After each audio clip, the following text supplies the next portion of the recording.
નમસ્કાર મિત્રો, તાજા અને ખૂબ જ ચિંતાજનક દુઃખદ શૈક્ષણિક મોટા સમાચાર. હવે ગુજરાતમાં નવા વાયરસનો આવ્યો ખતરો.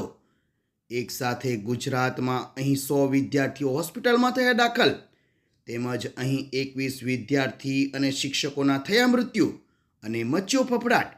હવે અહીં એક જ પરિવારના 5 લોકોના થયા મૃત્યુ.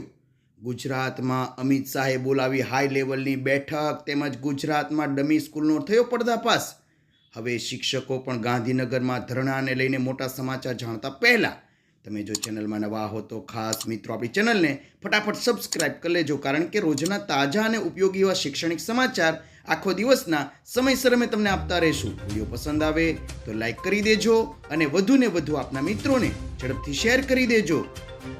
સર્વપ્રથમ ચિંતાજનક શૈક્ષણિક સમાચાર અને ગુજરાતમાં અહીં ડમી સ્કૂલ કૌભાંડનો થયો પર્દાફાશ.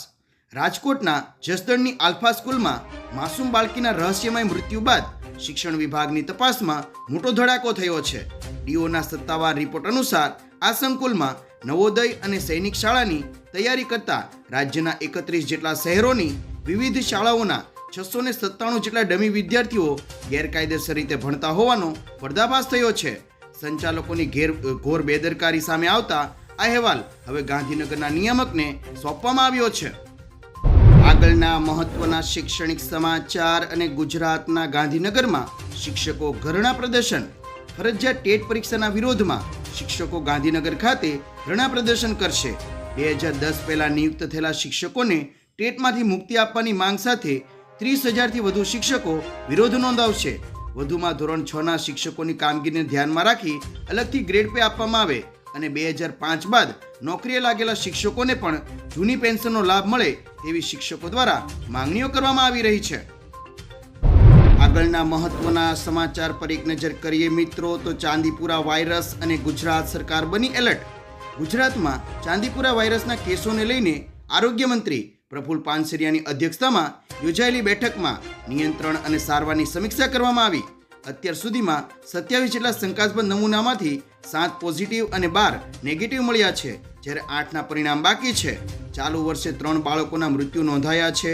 અસરગ્રસ્ત વિસ્તારોમાં ફોગિંગ, દવાનો છંટકાવ તેમજ લોકજાગૃતિ અભિયાન તેજ કરવા માટે કહેવામાં આવ્યું છે. હવે ગુજરાતના વડોદરામાં ચાંદીપુરા વાયરસની એન્ટ્રી. રાજ્યમાં ચાંદીપુરા વાયરસનો ખતરો સતત વધી રહ્યો છે. વડોદરામાં પ્રથમ કેસ મળી આવતા આરોગ્ય વિભાગ દોડતું થયું છે. ભાયલી વિસ્તારના 3 વર્ષના બાળકમાં ચાંદીપુરા વાયરસ જેવા લક્ષણો જોવા મળતા સમગ્ર વિસ્તારમાં ફફડાટ વ્યાપી ગયો છે. બાળકને GMERS હોસ્પિટલમાં ખસેડવામાં આવ્યું છે. હોસ્પિટલના તબીબો દ્વારા બાળકની સઘન સારવાર શરૂ કરી દેવામાં આવી છે. વાયરસના લક્ષણો જણાય તો તાત્કાલિક હોસ્પિટલમાં સંપર્ક કરવા લોકોને મોટી અપીલ પણ કરવામાં આવી છે. આગળના દુઃખદ સમાચાર અને એક જ પરિવારના 5 લોકોના થયા મૃત્યુ. રાયપુરથી મોટા સમાચાર સામે આવ્યા છે. સંજયનગરમાં એક ઘરમાં 5 લોકોના શંકાસ્પદ હાલતમાં મૃતદેહો મળી આવ્યા છે. એક જ પરિવારના સાજિદ અલી, રાબિયા, ઇરશાદ અલી, સાહિદા બેગમ અને પુત્રી ઇર્શા પરવીનને ઝેર પીને સામૂહિક આપઘાત કર્યો હોવાની ચર્ચા જાગી છે. બનાવની જાણ થતાં જ પોલીસ ઘટના સ્થળે પહોંચી અને મૃતદેહોને પોસ્ટમોર્ટમ માટે મોકલી આપ્યા છે. પોલીસે ગુનો નોંધી અને વધુ તપાસ હાથ ધરી છે. આગળના વધુ દુઃખદ શૈક્ષણિક સમાચાર પર એક નજર કરીએ મિત્રો તો યુગાન્ડાના કપચોરવા જિલ્લામાં શૈક્ષણિક પ્રવાસથી પરત ફરી રહેલી સ્કૂલ બસ અકસ્માતનો ભોગ બનતા 20 વિદ્યાર્થીઓ અને એક પુખ્ત વ્યક્તિનું મૃત્યુ થયું છે. કિંગ ડેવિડ જુનિયર સ્કૂલની બસ સીપી ફોલ્સની પરત ફરતી વખતે રોડ પરથી નીચે ઉતરી પડતા ખડક સાથે અથડાઈ અને પલટી ગઈ હતી. અનેક બાળકો ગંભીર રીતે ઘાયલ પણ થયા છે, જેમાં 9ની હાલત નાજુક છે. સ્થાનિક લોકોએ બચાવ કામગીરીમાં હાથ ધર્યો છે. ત્યારબાદ ગુજરાત કમલમમાં અમિત શાહે બોલાવી હાઈ લેવલની બેઠક.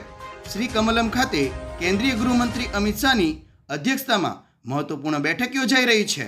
બેઠકમાં 2027ની ગુજરાત વિધાનસભા ચૂંટણીની તૈયારી, સંગઠન મજબૂત બનાવવાની રણનીતિ અને નવી મતદાર યાદી બાદની વ્યૂહરચના અંગે ચર્ચા થઈ રહી છે.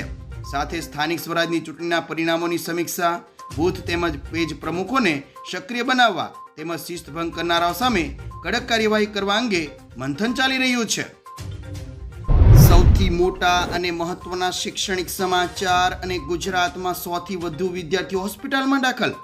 સુરેન્દ્રનગરના ચુડામાં આવેલી કસ્તુરબા ગાંધી બાલિકા વિદ્યાલયની હોસ્ટેલનું ભોજન લેતા 100 થી વધુ વિદ્યાર્થીઓ ફૂડ પોઈઝનના શિકાર બની છે. મોટી સંખ્યામાં વિદ્યાર્થીની તબિયત લથડતા સમગ્ર આરોગ્ય તંત્ર દોડતું થયું હતું. હાલમાં તમામ વિદ્યાર્થીની હાલત સ્થિર છે. ભોજન લીધા બાદ વિદ્યાર્થીઓને ઝાડા, પેટમાં દુખાવો અને નબળાઈની શિકાયતો જોવા મળી હતી. સમગ્ર ઘટનાને લઈને વાલીઓએ યોગ્ય કાર્યવાહી કરવાની માંગ પણ કરી છે.